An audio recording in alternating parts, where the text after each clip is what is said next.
Hi, there's one more video that I wanted to do from my conference that I attended 2 weeks ago in Sacramento, the California School Board Association Annual Education Conference. And one of the sessions I attended was Budget 101, Budget Basics 101.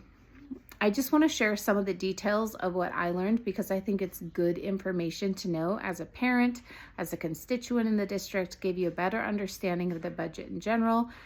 And as I learn, I'm just sharing with you because if I didn't know it, I'm going to assume other people didn't know it. So just know, first of all, that our school budget consists of a few different components. The first of all, 72% of most school budgets are dedicated to the local control federal funding, LCFF. 9% come from federal revenue, 12% comes from other state funds like grants and state programs, 1% comes from the lottery, 7% usually comes from local communities, our local community. The majority of a school district's budget is restricted. Restricted funds mean that those funds have to go to very specific categorized items. We can't just get a certain amount of money and spend it however we want to. It has all these regulations and requirements and legislation around it. So I was instructed in this class that as a school board member, we want to focus primarily on the unrestricted funds. And we want to be paying attention to those categories because that's where we have the most leniency to shift money around as needed and designate it to different needs and whatnot. You are going to hear noise in the background because I have teenagers and dogs and I'm at my house and the washing machine's going. Okay, so I did have one question that I kept trying to ask, and that was what's the bare minimum amount that we can have in our reserves? Because if we're dipping into our reserves on a consistent basis, obviously that becomes a concern.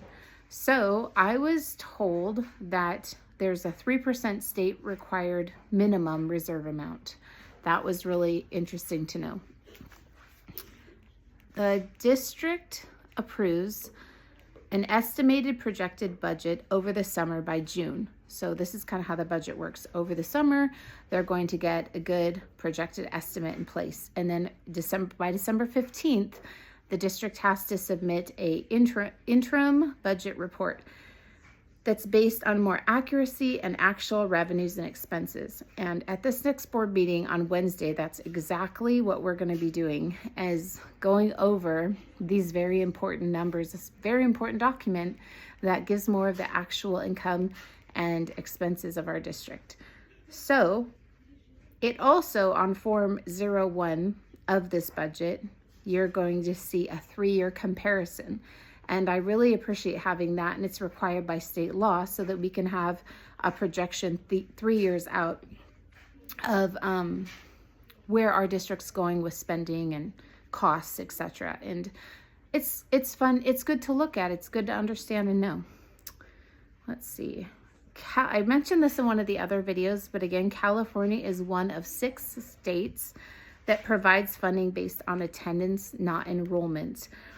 And it was news to me to figure out that if a child has an unexcused absence, it costs the district between $80 to $100 a day for that kiddo. That's the loss that they have. That's why it's pressed so heavily for kids to be attending school consistently or to have excused absences. I didn't know that as a parent. I didn't know what a big deal that was. I'm going to ignore my oven timer because I'm almost done.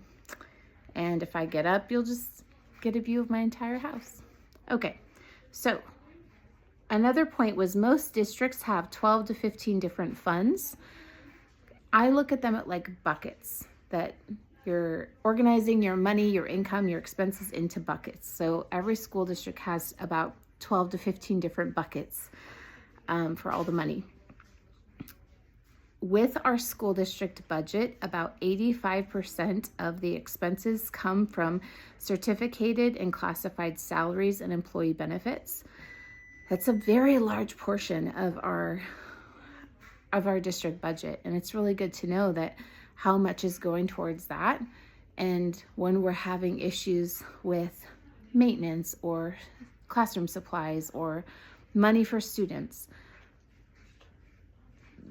There, once again, is all those restricted funds, places that money absolutely has to go, versus the fluency or leniency of the unrestricted funds that we can designate to different places. So there's just a lot of complexities to a school budget. It's been really, really eye-opening to learn. And the other expenses that you're going to have in a district: books, supplies, services, utilities, insurance, repairs, and software. Let's see. I don't think I had much else. Just that also with special education, those are your IEPs. I've had a couple kids that have had those. Just to know that the federal pays 40% of the costs, and that would include your English learners, foster care youth, homeless, meal assistance. And I asked a question on that, if it was different and separate from Title I, II, and III funds, and the answer was yes. So one last thing, which you might know that I didn't know, is what's COLA? And COLA is cost of living adjustment, that the governor every year decides what COLA is going to be and determines it. And for 2025 to 2026, it's 2.3%. That's what COLA is. So hopefully that gave you some information, just more to know, more to understand. And I hope you come to our board meeting on Wednesday. I hope you come and learn about the interim budget. We're also going to be voting on who's going to be the board president and board clerk for this upcoming year. And the meeting is going to be at 5:30. That's when public session opens. We have closed session at 5 o'clock to 5:30. So you can always come, but you'll just be sitting there during that half hour. So recommend you come at 5:30. Please come and check out a board meeting. Bring your kids, bring your students, bring your family. Just come by yourself and just come and learn. It's so interesting to see Robert's Rule of Order or the parliamentary process, or just to see, to watch and learn what's going on at the decision-making level of our schools. So thank you so much for your time. Have a good night. Bye.